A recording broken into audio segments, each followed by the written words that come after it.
Hello friend. हमारे दुख का कारण हमारे अपने होते हैं।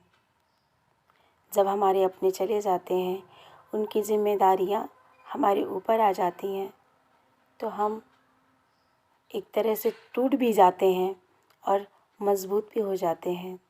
अपने साथ साथ अपनों की जिम्मेदारियां, अपनों का खुशी, उनके दुख दर्द, उनके आगे हम एक चट्टान जैसे बन जाते हैं।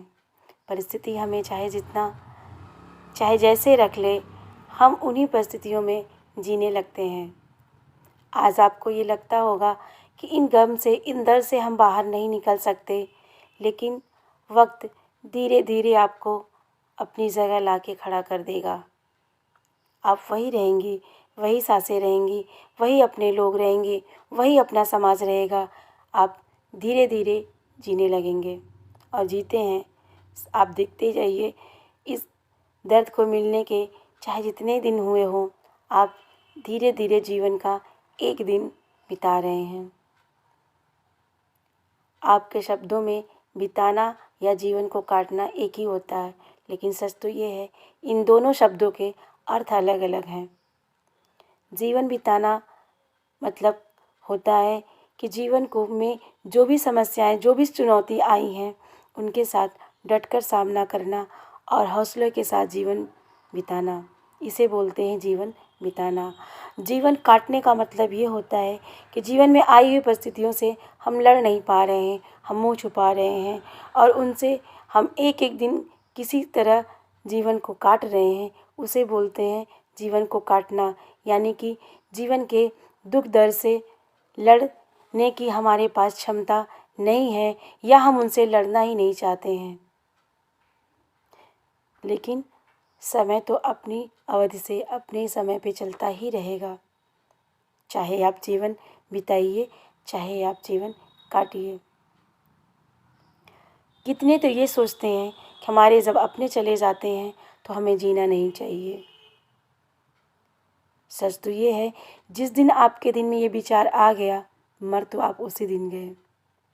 आपका अस्तित्व हमेशा आपको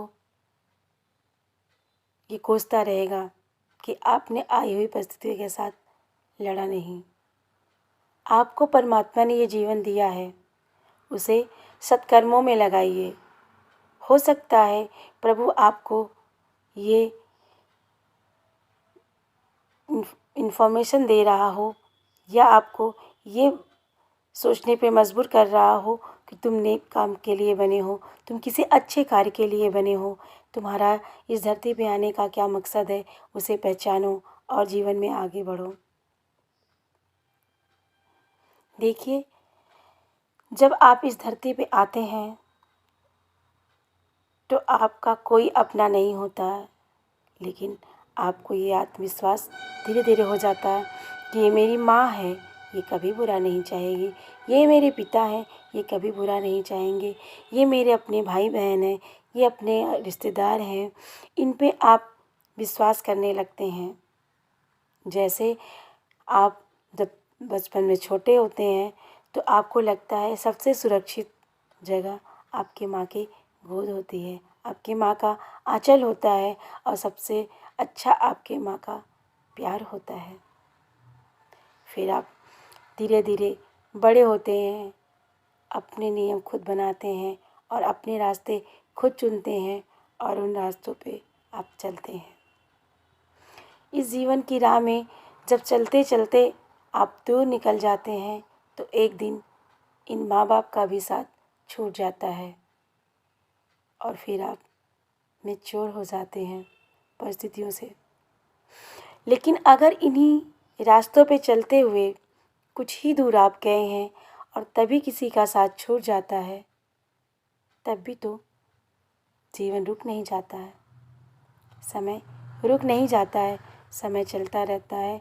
जीवन की घड़ी आपकी चलती रहती है और आपको चलना पड़ता है। जो इसे समझ गया, आगे निकल गया, वो मानो अपना जीवन जी लिया, और जिसने नहीं समझा वो अपने आप को वहीं पे कमज़ोर, असहाय, लाचार समझ करके अपने जीवन को बर्बाद कर लिया। कुछ लोग तो ऐसे होते हैं, उन्हें लगता है कि अगर वो शराब पी लेंगे तो उनका दर्द कम हो जाएगा। कि कहाँ की बुद्धिमानी है। नशे करने से जीवन की परेशानियाँ कम नहीं हो जाती। आँख बंद करने से दर्द नहीं खत्म हो जाता। परिस्थितियाँ बदल नहीं जाती हैं। परिस्थितियों से लड़ना पड़ता है और आगे बढ़ना पड़ता है। जो परिस्थितियों से लड़ लिया वो जीवन में कुछ कर गया। आप देखिए नज़र उठा के, जिन्होंने अपनी परिस्थितियों से लड़ा है, जितनी बड़ी परिस्थितियों से लड़ा है, जितनी कठिनाइयों से आगे अपने जीवन को आगे बढ़ाया है, वो जीवन में उतना ही बड़ा लक्ष्य को प्राप्त किया है। आपकी वर्तमान की राष्ट्रपति को ही देख लीजिए। अपने पति, अपने पुत्रों को खो के बहुत संघर्ष किया और फिर वो अपने जीवन में आगे बढ़ी। इसलिए हमें जीवन से हताश नहीं होना चाहिए, हमें आगे बढ़ना चाहिए।